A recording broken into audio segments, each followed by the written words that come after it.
हम आर्मी के मॉडर्नाइजेशन के लिए बात करने जा रहे हैं, क्योंकि अभी आपको पता है यदि हमारी मॉडर्नाइजेशन ऑफ आर्मी नहीं होगा तो will be weak on the frontiers. तो एक वर्ड अभी सामने आपके आया होगा, फिनसास। फिनसास कितने लोगों को पता है? पहला क्वेश्चन तो ये है। बहुत बढ़िया, 1 2 3 4, शाबाश। और दीक्षा, क्यों?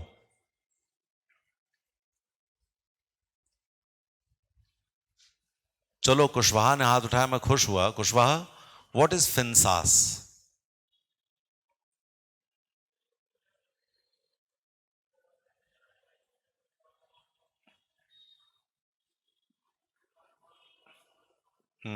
गुड। देखो, बहुत अच्छा सा ये तरीका है। कुछ चीजें अभी कंटिन्यूटी में हुई हैं, और आपको पता है, यदि आप थोड़ा बहुत भी जानते हो, ये एक रशिया हुआ करता था। जब 19th और 20th सेंचुरी में वो अपने सोल्जर्स को भेजता तो सबको पता था मर के ही आएंगे, वैसे नहीं लौटेंगे। क्यों? क्योंकि उनके पास कुछ था ही नहीं। जब चाइना और इंडिया का वॉर हुआ तब भी हमारे पास सब चीजें नहीं थी। और अब हमें यह लगता है कि हमारे सोल्जर्स के पास, और खास तौर से इन्फेंट्री सोल्जर्स के पास, इन्फेंट्री मतलब पैदल सेना, उनके पास कुछ ऐसी सिस्टम्स होने चाहिए कि वो आराम से कॉम्बैट कर सकें और अपना डिफेंस भी कर सकें। ठीक है? तो ये पूरा का पूरा एक फिनसास इकोसिस्टम बनाया गया। क्या है? What is FINSAS? FINSAS is an ecosystem that is future infantry soldier as a system. Future infantry soldier as a system.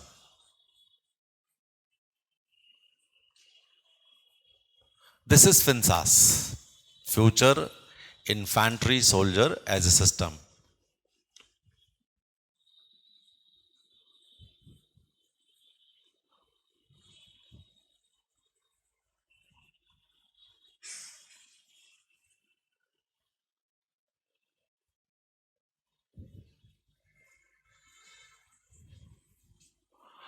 What is system? देखो, जो सिस्टम होता है वो अपने आप में ऑलमोस्ट कंप्लीट होता है। मैं ऑलमोस्ट कह रहा हूं। सिस्टम होते हैं, सब सिस्टम होते हैं, और एक सिस्टम किसी दूसरे सिस्टम का सब सिस्टम होता है। जैसे हमारी बॉडी है, हमारी बॉडी में हमारे लिम्स हैं, ये हमारा सिस्टम है। हमारा न्यूरोलॉजिकल एक सिस्टम है, ब्लड सर्कुलेशन एक सिस्टम है, एक्सक्रीशन एक सिस्टम है। मतलब ये सारे सिस्टम से और सब सिस्टम मिलकर हमारी बॉडी मिल गई। लेकिन ये बॉडी भी तो किसी दूसरे सिस्टम में रह रही है। जैसे जो बाहर का सिस्टम है, इसमें हम हैं, यदि इस सिस्टम में कोई परेशानी होगी तो हमारे सिस्टम को भी परेशानी होगी। मान लीजिए ऑक्सीजन खत्म हो जाए, हो गया कि नहीं हो गया? तो हमने कहा future ready infantry soldier as a system. ठीक है? तो ये future infantry soldier as a system के बारे में जब हम बात करते हैं, इसका मतलब ये हो गया कि हम अपने सोल्जर्स को फ्यूचर रेडी करना चाहते हैं। हमारे डिफेंस मिनिस्टर राजनाथ सिंह जी, उन्होंने कुछ कहा है, इसमें क्या क्या चीजें हैं वो लिख लें। This is for infantry modernisation. Infantry modernisation बहुत छोटे छोटे टॉपिक्स में लिखेंगे आप लोग, बुलेट पॉइंट्स बना करके। Number 2, it is to increase operational capabilities of the soldiers. Operational capabilities of the soldiers.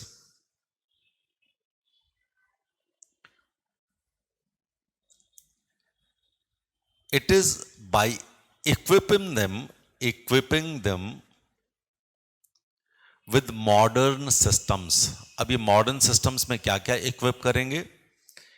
इसमें है लाइट वेट,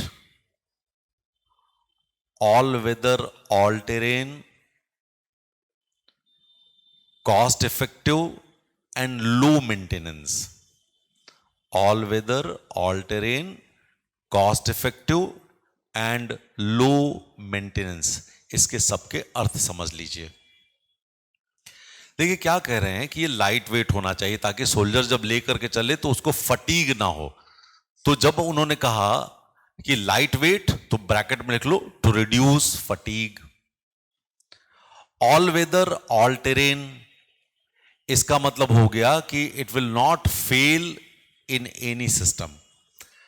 ऑल वेदर है, बारिश हो रही, पता लगा हमारा एमिनेशन ही चलना बंद कर गया, बहुत ठंडक हो गई जम गया, बहुत गर्मी होगी फट गया, नहीं होना चाहिए ऐसा। तो ऑल वेदर, ऑल टेरेन, सभी तरह की जमीनी स्थितियों के लिए, और कॉस्ट इफेक्टिव भी हो, मतलब पैसा भी ज्यादा उसमें खर्च नहीं हो, और इसमें भी इंपॉर्टेंट है लो मेंटेनेंस। लो मेंटेनेंस होगा तो खराब जल्दी नहीं होगा, लो मेंटेनेंस होगा तो सोल्जर अपने आप उसको क्विकली रिपेयर कर लेगा। तो ये इसका काम है। अब इसमें किन किन चीजों को दिया गया ये सुन लें आप लोग। इसमें AK-203 असॉल्ट राइफल्स, इक्विपमेंट्स कौन कौन से हैं? AK-203 assault rifle of 300 metre range, और मेक इन इंडिया प्रोग्राम के तहत इसको हम कोरवा अमेठी में बना रहे हैं। कहां बना रहे हैं? कोरवा एक जगह है, अमेठी एक जिला है उत्तर प्रदेश में, वहां पर इसको बना रहे हैं। रशियन कोलैबोरेशन से है ये, और इसमें हमने कहा है 6 लाख AK-203 बनाएंगे। कितने बनाएंगे? 6 लाख AK-203। देखो सारी इंफॉर्मेशन क्वेश्चन में नहीं लिखी जाती है, सिलेक्टेड इंफॉर्मेशन दी जाती। क्वेश्चन किस तरीके का आएगा उस तरीके से हमारा आंसर होगा। आपका बेसिक क्लियर होना चाहिए। एग्जाम में प्री में इस तरह के क्वेश्चंस पूछे जा सकते हैं, लेकिन मेंस में हम क्वेश्चन देंगे आज कि उस क्वेश्चन को कैसे लिखेंगे। ठीक है, तो एक चीज तो ये देखिएगा कि आपको पता होना चाहिए। और ये दूसरा है multi mode hand grenade. Multi mode hand grenade, multi-mode hand grenade has 2 modes, number 1 for offense and number 2 for defense. Multi-mode hand grenade, hand grenade समझते हो आप लोग? जो बम फेंकते हैं ना उसको हम ग्रेनेड बोलते हैं। ठीक है, अब डिफेंसिव मोड में कब फेंकना है इसको? जब हमारे पास शेल्टर हो और दुश्मन ओपन में हो, तो ये डिफेंसिव मोड में हम फेंक सकते हैं। ऑफेंसिव मोड में, तो जो डिफेंसिव मोड में जब हम फेंकते हैं तो फ्रेगमेंटेशन होता है उसका। क्या होता है? फ्रेगमेंटेशन, अलग अलग टुकड़े टूट के जाएंगे। तो वो ओपन में है तो उसको चोट लगेगी, हम क्लोज में है नहीं लगेगी। जब हम ऑफेंसिव मोड में होते हैं फ्रेगमेंटेशन नहीं होगा, जहां गिरेगा वहीं पूरा ब्लास्ट करेगा, हमारे पास उसके फ्रेगमेंट्स नहीं आएंगे। तो हम भी खुले में है, अगला भी खुला में है, तो वहां पर तो चोट करेगा लेकिन हमारे पास चोट नहीं करेगा। तो क्या हो गया? जो डिफेंसिव मोड में है उसमें फ्रेगमेंटेशन नहीं हो रहा है, ऑफेंसिव मोड में, डिफेंसिव मोड में फ्रेगमेंटेशन होगा, ऑफेंसिव मोड में फ्रेगमेंटेशन नहीं होगा। तो दोनों तरीके से उसको हम यूज कर सकते हैं। ठीक है, इसी तरह से इसमें एक मल्टीपर्पज नाइफ है। Multipurpose knife for close combats. अब आमने सामने आ गए तो चाकू ही निकालो। इसके अलावा ballistic helmets, ballistic helmets, ballistic goggles, ballistic goggles. अब देखो बैलिस्टिक किसको बोलते हैं? जब भी कोई चीज फूट फाट करके निकलती है तो मिसाइल टाइप का निकलता है ब्लास्ट होने के बाद। तो जो छोटे छोटे टुकड़े हैं वो हमको हार्म नहीं करें, तो उसके लिए हमारे पास क्या है? हेलमेट है। और हमारी आंखों को नुकसान नहीं करे उसके लिए बैलिस्टिक गॉगल्स हैं, ये भी लिख लो हल्के फुल्के। ठीक है, और इसके अलावा bullet proof waste, bullet proof waste जो जैकेट होती है, बुलेट प्रूफ। अब ये किससे बचाव करेगी? 9 mm बुलेट से बचाव कर सकता है जो हमारा जैकेट है ये। और किससे 9mm किससे फायर किया जा रहा है? AK-47 से, उसमें भी हम बच जाएंगे। तो bullet proof vest to protect from 9mm bullet of AK-47 rifle. Rifle में एक होलोग्राफिक साइट है, होलोग्राफिक साइट। अभी जब हम बात करते हैं what is the meaning of holographic sight? Holographic sight का मतलब, हां सर्कल तो सब में बना रहता है। होलोग्राफिक साइट का मतलब होता है, बेटा सुन ले पूरी बात। होलोग्राफिक साइट का मतलब होता है 3 डायमेंशनल साइट। लंबाई चौड़ाई गहराई हमको सब पता लगती है उससे। होलोग्राफिक साइट, तो उस राइफल के ऊपर होलोग्राफिक साइट लगा हुआ है। 200 मीटर तक एक्यूरेट फायरिंग हो सकती है, एक्यूरेट टारगेट फायरिंग। ठीक है, इसी तरह से नाइट विजन डिवाइस लगी हुई है हेलमेट के ऊपर, so we can operate in low light conditions. ठीक है, और आगे चल करके इसमें हम थर्मल इमेज साइट भी लगा सकते हैं। मान लो कोई अंधेरे में है तो उससे हर एक व्यक्ति से हीट जनरेट होती है। वो हीट जनरेशन से हमको सेंस हो जाता है इसमें यहां पर कोई आदमी है या नहीं है। जैसे जो सांप होता है, वो जो चूहे को पकड़ता है रात में, वो उसका थर्मल सेंस होता है। उसको पता है ये चूहा इधर से जा रहा है, तो उसकी जो थर्मल सेंस है उसकी वजह से वो पकड़ लेता है। ठीक है, clear?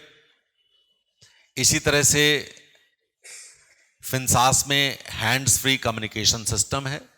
Hands free communication system, hands free communication system, ताकि हम बाकी सोल्जर्स से बात कर सकें, बाकी बटालियन से, नियर बाई कंपनी से हम बात कर सकें।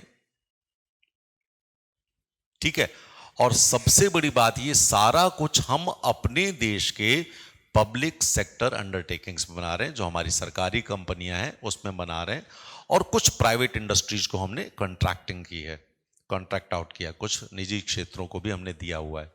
ठीक है, क्लियर? डीआरडीओ काम कर रहा है, DRDO defence research development organisation. इसी तरह से ऑर्डिनेंस फैक्ट्रीज काम कर रही हैं। इसको मैन्युफैक्चरिंग करने के लिए डीआरडीओ काम क्या है? उसका डिजाइन करना। ऑर्डिनेंस फैक्ट्रीज का काम क्या है? उसका मैन्युफैक्चरिंग करना।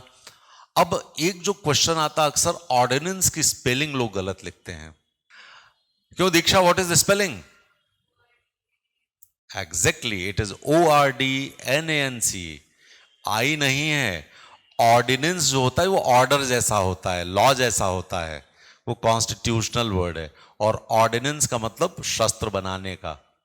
ठीक है, तो ये जो हमारा ये पूरा प्रोग्राम चल रहा है फिनसास का, ये पूरे वर्ल्ड में कई जो मॉडर्न इक्विप्ड नेशंस हैं उन पे भी चल रहा है। जैसे यूके में फिस्ट चलता है, FIST, future integrated soldier technology. US में लैंड वॉरियर, और विश्व में लगभग 20 सेनाएं इस तरह का काम कर रही हैं, 20 आर्मीज। ये तो फिनसास याद रखिएगा। अब इसी तरीके से हम जो चाह रहे हैं कि डीआरडीओ जो है कुछ हमको और फ्यूचर रेडी चीजें दे कि हम भविष्य में काम कर सकें। अभी देखो, सर बचा लिया, आंख बचा ली, छाती बचा लिया ना हमने। हम ग्रेनेड फेंक रहे हैं, हम बचेंगे। ऑफेंस मोड में फेंकेंगे तो भी बचेंगे, डिफेंस मोड में फेंकेंगे तो भी बचेंगे। हमारे पास रात में देख सकते हैं, अंधेरे में देख सकते हैं, शाम को देख सकते हैं, हम टारगेट को क्लियर देख सकते हैं, होलोग्राफिक है। तो ये जो कहानी है, ये कहानी तो तुम्हारा लिखने वाला है। ठीक है, अब लेकिन पूरा का पूरा जो फिनसास इकोसिस्टम है वो बहुत सारी चीजें हैं।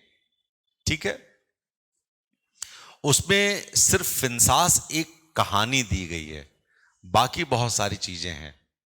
ठीक है, अब क्या है, हमारी पॉलिसी बनाई गई है 2 चीजों के लिए, एक आत्मनिर्भर भारत के लिए,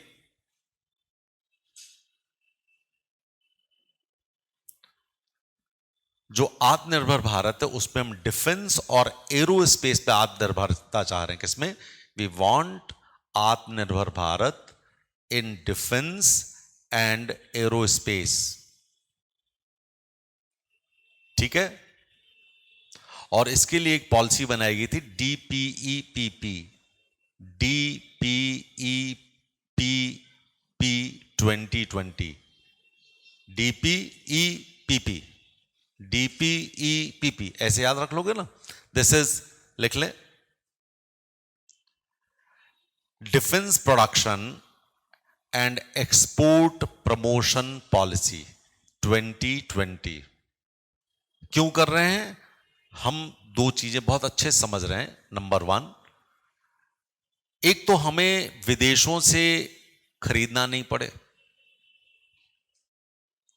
जब हम विदेशों से खरीदते हैं तो कल पुर्जे बिल्लो, खराब हो जाए तो महीनों पड़े हुए, सालों पड़े हुए, फेंक जाएंगे। लेकिन यदि हम अपने देश में बनाते हैं तो उनके हमारे जो स्पेयर पार्ट्स हैं वो भी हमारे पास होगा। तो एक तो हमारा पैसा बचेगा, दूसरा हमारा सेल्फ रिलायंस होगा, तीसरा हमारी आर्म्स रिलायबिलिटी भी होगी कि जो हमारी आर्म्स हैं वो रिलायबल हैं, विश्वसनीय हैं, स्टेट ऑफ द आर्ट, सबसे अच्छे होंगे and then we can export. एक तो हमें इंपोर्ट नहीं करना पड़ेगा, सब कुछ हमारे पास है। दूसरा, हम एक्सपोर्ट भी कर सकते हैं। आप जरा गौर करिए, अभी तक पूरा वर्ल्ड या तो यूएस से खरीदता था या रशिया से खरीदता था या चाइना अभी नया नया उभर करके सामने आ रहा है। Why not we? युद्ध कहीं पे हो हमको खुशी हो जाएगी, अच्छा हमारा माल बिकेगा। जैसे यूएसए खुश हो जाता, अच्छा ये लड़ रहे हैं, आओ बेचो। ठीक है कि नहीं? ठीक है। तो जो ये आओ बेचो वाली कंडीशन है, इसमें हमको काम करना है। पॉइंट्स बनने शुरू हो गए कि नहीं हो गए? सारे शुरू। फिर लिखें। अब इसमें पॉलिसी में गोल्स एंड ऑब्जेक्टिव्स जो दिए हुए वो तुम्हारी किताबों में दिए हुए हैं, न्यूज़पेपर में आया हुआ है, और यदि आप मिनिस्ट्री ऑफ डिफेंस की वेबसाइट खोलेंगे उसमें भी दिया हुआ है। Number 1, target 1,75,000 crore turnover, which is 25 billion US$ के इक्विवेलेंट है, जिसमें से हम एक्सपोर्ट करेंगे $5 बिलियन। ये हमारा टारगेट है 2025 तक का। कब तक का? 2025 तक। बात समझ में आ रही बच्चा? बहुत ध्यान रखना हमारी बात को, ये आज सुन लोगे तो तुम्हारे बहुत काम आ जाएगी। हमारे पास पैसा आए और हमें पैसा ना देना पड़े, इससे बढ़िया कोई चीज हो सकती क्या? वही हम कर रहे हैं। डुअल ऑब्जेक्टिव्स है, import substitution and export promotion. दोनों वर्ड्स ऐसे लिख सकते हो, import substitution and export promotion. $5 billion export है और बाकी बचा हुआ $20 बिलियन इंपोर्ट सब्स्टिट्यूशन है। ठीक है। Then number 2, to make a robust and competitive defence industry.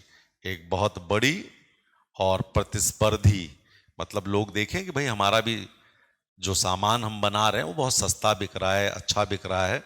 तो ये रोबस्ट एंड कॉम्पिटिटिव है ये।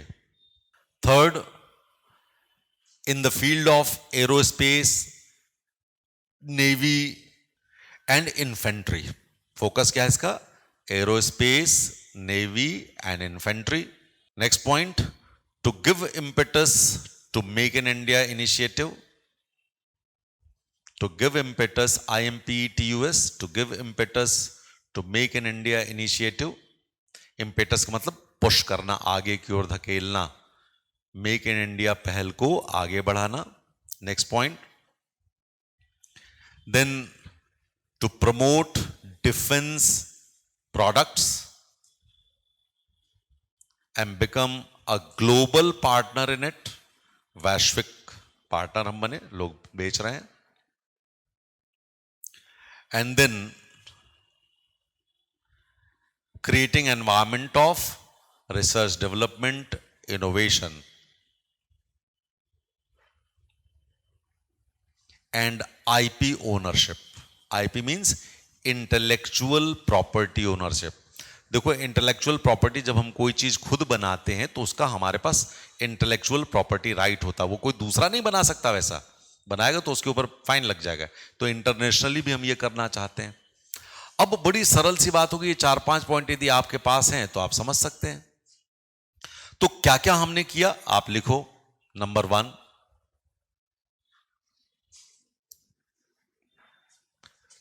Procurement reforms. प्रोक्योरमेंट रिफॉर्म्स, जो हम खरीदी करते हैं उस पर सुधार करें। इसमें we have to make a negative list कि ये चीजें हमको विदेश से नहीं लेनी है, जो मजबूरी हो तो लेंगे ही लेंगे, ठीक है। Then project management initiative, project management initiative. Then support to MSMEs, support to MSMEs, micro small and medium enterprises. बहुत छोटी छोटी और मझली इकाइयों को हम प्रमोट करेंगे, वहां से हम बनवा लेंगे कुछ चीजें, कुछ नहीं तो छोटे छोटे हम टुकड़े ही बनवा लेंगे, ठीक है। Then indigenisation portal, then component manufacturing, then appropriate budget for domestic manufacturing, then promotion to investments both indigenous and foreign, विदेशी और देशी निवेश को बढ़ावा देना, लोग पैसा लगाएं। जैसे मान लो हमको कल के दिन पता लग जाए कि ये फैक्ट्री में हम पैसा लगा सकते हैं और इससे हमें फायदा मिलेगा तो हम लगा देंगे पैसा। Then business ecology, making business ecology better, इसमें ईज ऑफ डूइंग बिजनेस है। देन रिसर्च एंड डेवलपमेंट, और जो सबसे बड़ी चीज है वो आपको हमने बताया है कि इंडिजनाइजेशन इसका कीवर्ड है हमारा। इंडिजनाइजेशन मतलब स्वदेशीकरण, हम स्वदेश में सारी चीजें करें, ठीक है। अब देखो हमने शुरुआत से भी कर रखा है, ऐसा नहीं कि नहीं कर रखा। जैसे हमारे यहां ऑर्डिनेंस फैक्ट्री है इंडिजनाइजेशन के लिए, कौन सी है? ऑर्डिनेंस फैक्ट्री, जिसको हम आयुध फैक्ट्री बोलते हैं, ठीक है। इसी तरीके से हमारे पास कुछ पीएसयूज हैं, पब्लिक सेक्टर अंडरटेकिंग्स हैं, जैसे एचएएल है, हिंदुस्तान एरोनॉटिक्स लिमिटेड, ठीक है। डीआरडीओ है डिजाइन डेवलपमेंट के लिए। इसी तरह से Indian arm forces have their own in house designing, जो भारतीय सैन्य बल हैं उनके अपने इन हाउस डिजाइनिंग भी होते हैं। जो सैनिक काम करते हैं उनको पता है कि ये इस राइफल में ये परेशानी आ रही है, ठीक है। और इसमें किन स्कीम से इसको जोड़ेंगे?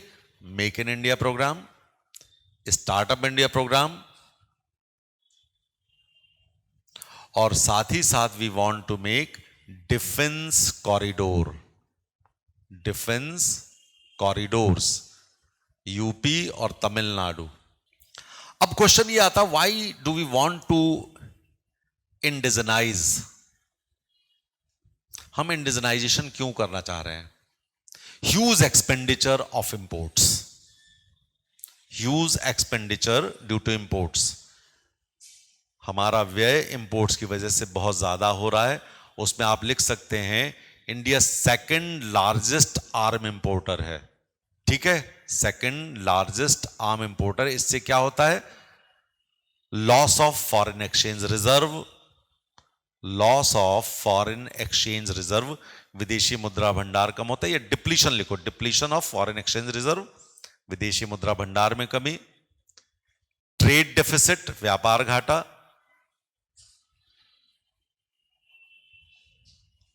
ये हो रहा है हमारा। दूसरा,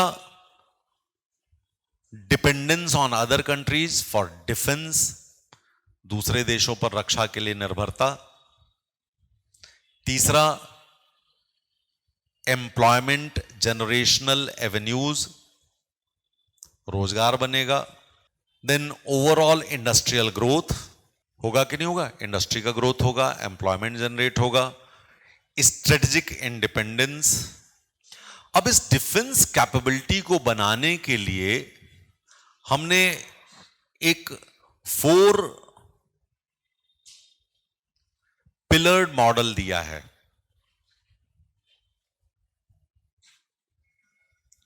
इसमें 4 पिलर्स कौन कौन से हैं?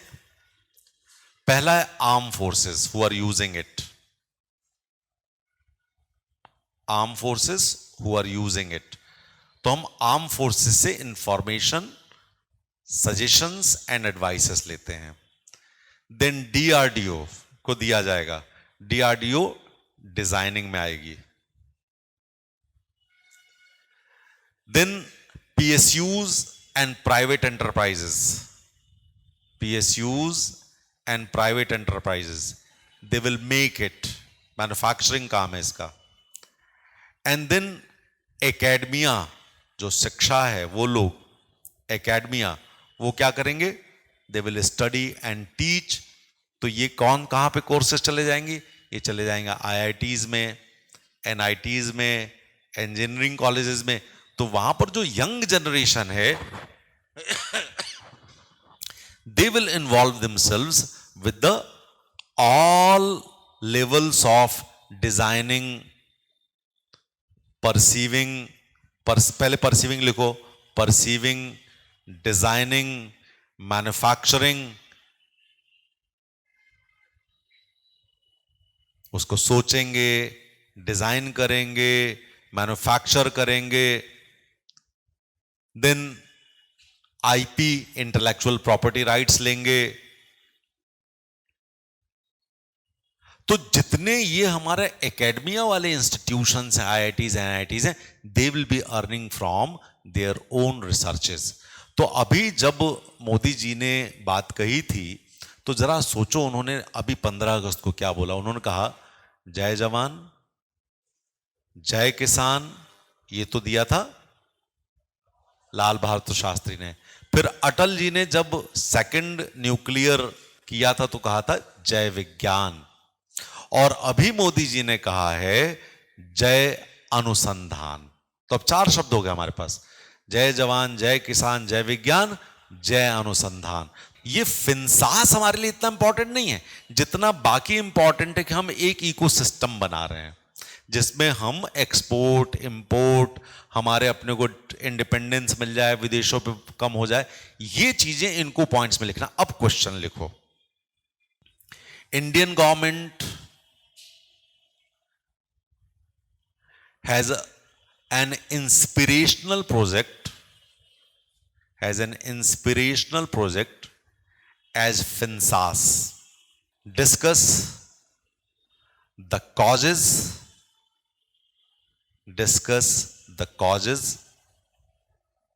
and its long-term impact on India by citing different initiatives. अब देखो, फिनसास तो एक शब्द ही लिखना है तुमको, सिर्फ एक शब्द लिखना है ना। फिनसास के बारे में बहुत नहीं बताना तुमको, ना ये बताना है कि हमको आम चाहिए और तोपा चाहिए, गोला चाहिए, टोपा चाहिए और वेस्ट चाहिए, और ये नहीं चाहिए अपने को, ये इसमें नहीं लिखा जाएगा। ये तुम्हारी नॉलेज के लिए लिखना क्या है ये समझना तुम। अब this is all your job, not my job. So will meet you tomorrow. आज के लिए इतना काफी है।